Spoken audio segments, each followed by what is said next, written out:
What's up, everybody? What's up? Welcome back to another Legal Hands to the Face podcast. As always, I'm your host, Bill Colarulo. The Philadelphia Eagles offseason continues. They just had their first rookie minicamp. It was the first opportunity for us to see these draft picks wearing that midnight green with those Eagles wings on their helmets. And this is going to be an exciting offseason. This roster is absolutely stacked. The Eagles went to the Super Bowl last year, and you look at that roster, and they may be better this season. They did lose some key players, but they did a great job of replenishing that roster. We got a long way to go until training camp. I can't get enough Eagles talk. I'm sure you guys can't either. So to pass the time every single week, we're going to take a look at various players on that roster and what expectations we have for them for the 2023 season. But before we get into it, just a reminder, if you're not already following us on social media, check us out. We're on all your favorite social media channels, Instagram, TikTok, YouTube, Facebook, Twitter. Give us a like, give us a follow. If you're feeling up to it, give us a share. The more Eagles fans we can reach, the better. But before we get into the roster breakdown and look at some players, I want to talk about a rule that the NFL has to change immediately. And that's when the interviewing process can begin for head coaching vacancies. It is a problem every single season, and now it's rearing its ugly head again, and the Eagles were right at the forefront of this. If you're not paying attention, let me tell you what happened. Jonathan Gannon, in the days leading up to the Super Bowl, had spoken to the Arizona Cardinals. Now, we do not know the full extent. Gannon's come out and said it was only a phone call. We're never going to know the truth. But because of it, it violated the NFL's tampering rules. You're not supposed to be able to talk to coordinators or coaches on a Super Bowl team after the championship game and before the Super Bowl. Well, the Arizona Cardinals did. Because of it, the Eagles and the Cardinals entered into a settlement where they kind of exchanged third-round draft picks. The Eagles were able to move up to the 66th pick. It's actually who they drafted Sidney Brown with, that draft pick. But there was something fishy here, and I don't think we're ever going to get to the bottom of it. I'm not making excuses that that's why the Eagles lost or anything like that.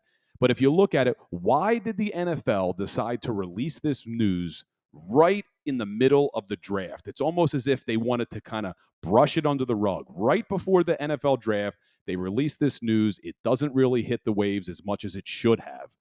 And listen, Jonathan Gannon, was he still preparing for the Super Bowl? I'm sure he was. I'm sure he wanted to win the Super Bowl just as badly as anybody else. But when you're talking about one of the biggest interviews of his life, if not the biggest interview of his life, you can't help but be distracted going into the Super Bowl knowing you have an interview right after the Super Bowl with the Arizona Cardinals for a job where there's only 32 of them. There are only 32 NFL jobs in the world. It is one of the most coveted jobs that you could ever ask for as an NFL coach, as any coach at any level, to be an NFL head coach. And the fact that the NFL allows this to go on is mind-boggling to me. Why can't they all just wait until after the Super Bowl? Every single year, Black Monday comes right after, now it's week 18, used to be after week 17, but Black Monday comes and all these coaches get fired, and now these teams immediately start interviewing head coaching candidates from other teams. Well, some of those teams are still in the playoffs. It's not fair. It's not right on anyone. It's not right for the team that's in the playoffs, and it's not right for the potential head coaching candidate to have to be able to handle two things, to be preparing for a playoff game, or in this scenario, the Super Bowl, and also have to plan for an interview. It's not that big of a deal for the NFL to just say no head coaching interviews can happen until after Super Bowl Sunday. I don't know why they don't do it. I'll never understand it, but that's something that needs to be changed immediately. And Jonathan Gannon, I don't trust him. I don't trust what he said. He came out and said it wasn't a big deal. I don't agree. I'm not making an excuse. The Eagles lost that Super Bowl. That was fair loss. However, when your defensive coordinator is distracted, it just leaves a bad taste in your mouth. But let's move on. So we're going to do, multiple players on the roster. On social media, we're going to kind of call this our player a day evaluation. I want to look at players from both sides of the ball, and we're just going to go down the roster. Really no rhyme or reason for who we talk about each week, but we'll flip-flop between offense and defense. First player up on the list is Josh Sweat. had a career year last year with 11 sacks. He's been on the Eagles now. This is his 5th season. He's entering his 6th season. So he just finished his 5th season. It's hard to remember that this guy is only 26 years old. Josh Sweat is 6'5", 265 pounds. He was a 4th-round draft pick in 2018 out of Florida State. He was kind of a project. When they drafted him in 2018, he didn't play any games he played 9 games, but didn't start any games as a rookie. Didn't record any sacks. In his 2nd season, he played in all 16 games. He had 4 sacks, and you really saw some flashes. You saw that this guy had potentially the skill set to be a double-digit sack getter in the NFL. The Eagles recognized it as well. In 2020, he plays in 14 games. He records 6 sacks. Howie Roseman magically puts him under contract very, very early in 2021. They enter into a 3-year extension. That was really only after 2 seasons, but you could see the potential with this guy. And in 2021, he makes his first Pro Bowl with 7.5 sacks.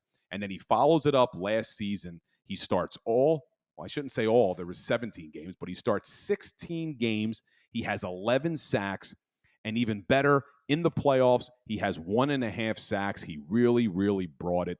I mean, what makes this guy so good is that even though he's 6'5", 265 pounds, he's so quick, and he has the ability to get so low to the ground with his inside shoulder when he's blitzing from the outside on those tackles. It makes it very, very difficult for the tackles to try to get their hands on him because he can dip that inside shoulder so low to get around the edge. He's a very, very good pass rusher. And what's making him better, and I think you're only going to see him get better as he enters his 6th season, is he's now able to mix in more than just the speed rush around the outside. Once he gets that tackle concerned about the speed rush around the outside, he's now able to mix it up where he can then stunt inside. He's able to bull rush them. You've seen him become more polished as a pass rusher, and every single year we've seen his sack total go up. It went from 4 to 6 to 7.5 to now 11 sacks last year. I think you're going to see another double-digit sack season from Josh Sweat. And I think what Howie Roseman did by putting him under contract very, very early was brilliant. He's only a $13.3 million average. He is going to be a free agent in 2025, but you still got him locked down for the next 2 seasons. This coming year, he only counts $6 million against the cap, but next year he's going to count $18.7 million against the cap, and that would be his final year. I would not be surprised if you see Josh Sweat get an extension either the end of this season upcoming or at some point during the next season. But Josh Sweat, be on the lookout. I'm predicting he's going to have at least 12 sacks this year. He's only going to be aided with the additions of Jalen Carter and Nolan Smith and another year for Jordan Davis. I think you'll see Josh Sweat have a career year.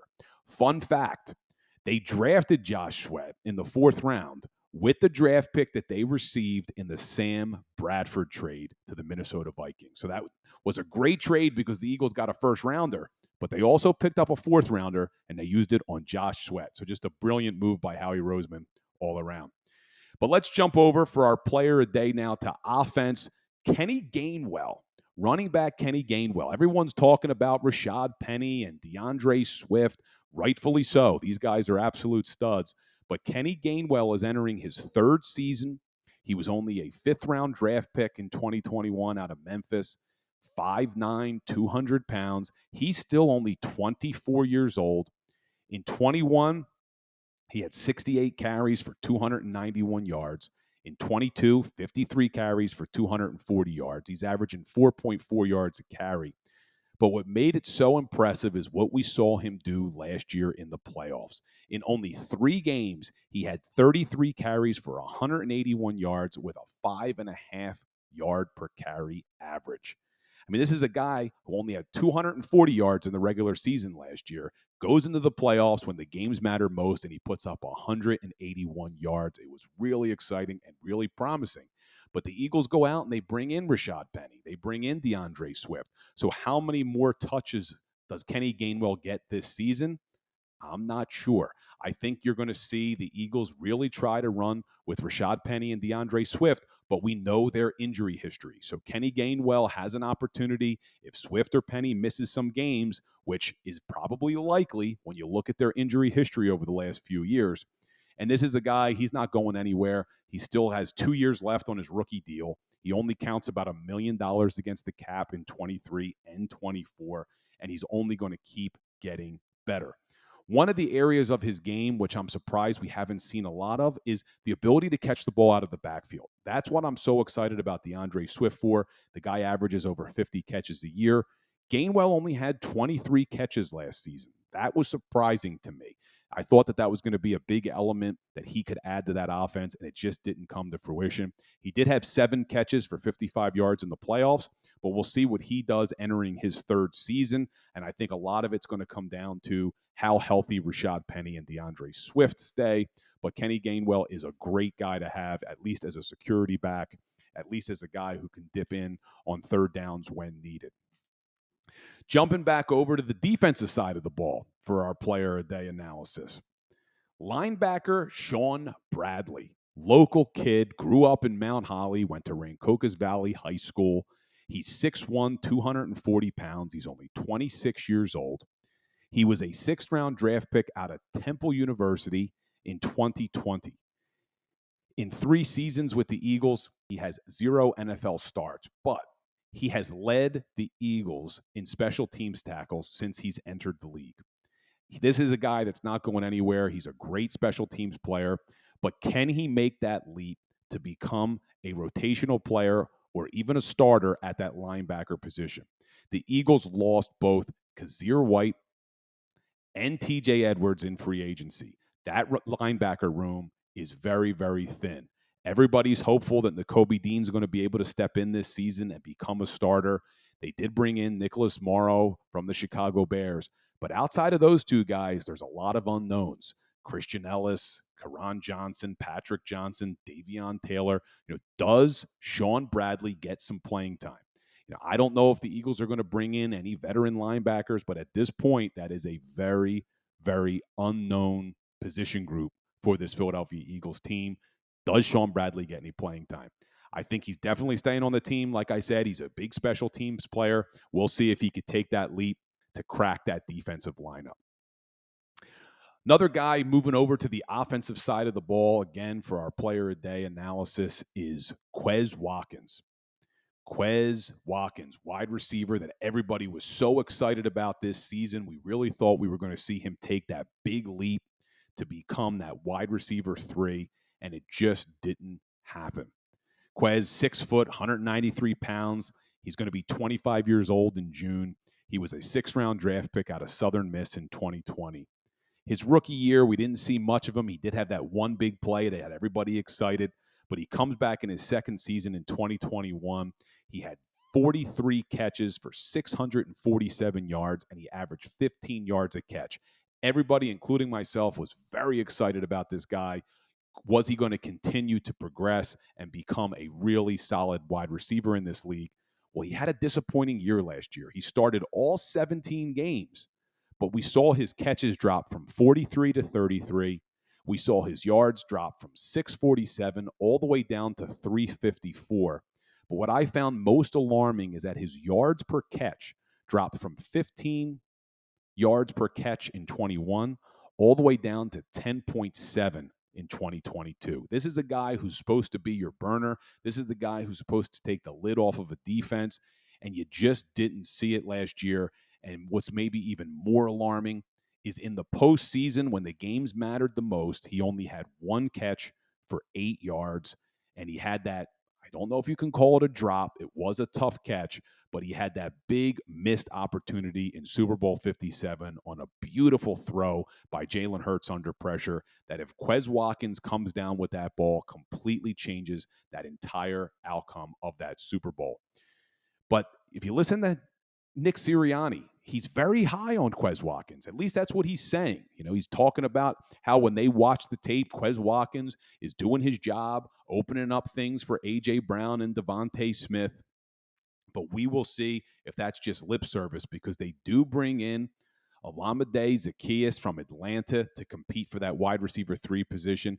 Zaccheaus, if you look at him, what he did with really no quarterbacks on that roster, this is a guy who could come in and really take some time away from Quez Watkins. I think that's going to be a really important battle in training camp. I would not be surprised if Quez Watkins is a guy that if Zaccheaus comes in and impresses this coaching staff and another team wants to make a trade for Watkins, you may see them do it. If they were to, he's a $2.8 million cap hit this year. If they were to trade him, he would only count $42,000 in dead cap money. So he's definitely a candidate to get moved. He's in the final year of his deal. So if Howie Roseman thinks he can get something in return for Quez, you may see them make a move. But it seems like Nick Sirianni's high on him. The only way I think that would happen is if Zaccheaus comes in and really impresses this coaching staff. But I am hopeful if Quez Watkins is on this roster that he makes that leap this year. He has to. This is a contract year for him. He's got all the opportunities when you have A.J. Brown, Devontae Smith, and Dallas Goedert, and now you're going to add Rashad Penny and DeAndre Swift in that backfield. Quez Watkins has to make the most of his opportunities, and he just didn't do it last season. A guy who did make the most of his opportunities, flipping over to that defensive side of the ball, undrafted rookie free agent Reed Blankenship. Safety. He's 6'1", 203 pounds. He's only 24 years old. He was undrafted last year out of Middle Tennessee. We really didn't see much of him other than special teams until week 12. Chauncey Gardner-Johnson goes down with that lacerated kidney, and Reed Blankenship steps in against Aaron Rodgers and the Green Bay Packers, and you could instantly see what makes Blankenship so exciting. He is a smart, intelligent player. He's not necessarily the most athletic guy on the field, but he is smart, and if he's able to read the eyes of the quarterback, he can make a play, and we saw it when he had the interception of Aaron Rodgers on that beautiful read. He broke right on the ball before it was even thrown. A great interception. It's not that he's slow. He runs the 40 in 4.55, but what he lacks is quickness. There's a difference. You could be fast in a straight line run, but he lacks quickness. Sometimes he's going to get in trouble if you have a real fast slot receiver and you match him up man to man. But if you're going to play him close to the line of scrimmage to stop the run, over the top as a free safety, Reed Blankenship is just fine, and the guy is making nothing as far as under the cap. He signed a 3-year deal. He's under $1 million a year each year. But we'll see how much playing time he gets this year. He played well when he stepped in those few games last season, but the Eagles did bring in some competition. Although they lose Marcus Epps and Chauncey Gardner-Johnson in free agency, they brought in Terrell Edmonds from the Steelers, who I'm very excited about. And this is a guy who was a starter in Pittsburgh. I think he's definitely going to be slotted in as a starter. The question is, who's the starter at the other safety position? Is it Reed Blankenship? Is it new rookie Sidney Brown, who we've seen at Illinois, who can play? He's got some work to do as well. Or is it someone else that's not on the roster yet? We will see. But if Reed Blankenship wins that job, I would be just fine with his intelligence level back there, man, in that group, as long as the Eagles put things in place to try to avoid him from being one-on-one in man coverage against fast slot receivers. Jumping back over, let's take a look at the offense. Let's evaluate the tight end position. We all know Dallas Goedert is the starter. He's one of the best tight ends in the league. But it's that backup tight end that's going to be a problem this season. There's a lot of unknowns there. Let's take a look at one of the guys who's hoping to solidify that backup tight end position, and that's Grant Calcaterra. He's 6'4", 240. He was a 6th-round draft pick last year out of SMU. He was a transfer from Oklahoma. He's fast. He ran the 40-yard dash in 4.62, but he's not a very good run blocker, and that is a problem with this Eagles offense. If your tight end is unable to block, and that's what makes Dallas Goedert so good, your tight ends have to be able to run block. This team likes to run the football. Their offensive line is the best offensive line in the NFL, but your tight end can't be a weakness on that offensive line. They are an extension of your offensive line when it comes to running the football. Your tight end has to be able to block, and Grant Calcaterra, that's something he struggles with. He may be able to step into that backup role, though, if he's such a phenomenal receiver. but we just didn't see it last year. In 15 games, he only had 5 catches for 81 yards. He did average 16.2 yards per catch, but 5 catches for 81 yards and not a very good run blocker is not going to be enough to be a starter or even the first backup on this tight end group. And there's some competition there. The Eagles still have Tyree Jackson, a former quarterback who I've been real high on at that tight end position. The guy just can't stay healthy. They bring in some undrafted rookie free agents, Dalton Keene, Brady Russell. They still have Jack Stoll, but they just recently signed Dan Arnold from the Jacksonville Jaguars. This is a guy who, before Evan Ingram got there, was catching around 30 balls a year, 400 to 500 yards receiving each year. Dan Arnold has a real opportunity to steal that backup role from Calcaterra and Jack Stoll. But if Grant Calcaterra wants to be the guy right behind Dallas Goedert, he's got to put on some strength and weight this offseason to improve his run blocking. If he can do that, he can crack this lineup.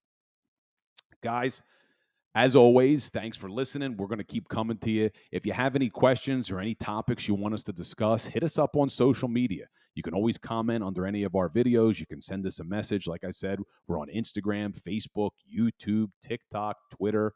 I'd love to engage with you all. If there's any topics you want us to discuss, be sure to do so. And as always, I'm going to come every single week. So be sure to listen, be on the lookout, and go Birds.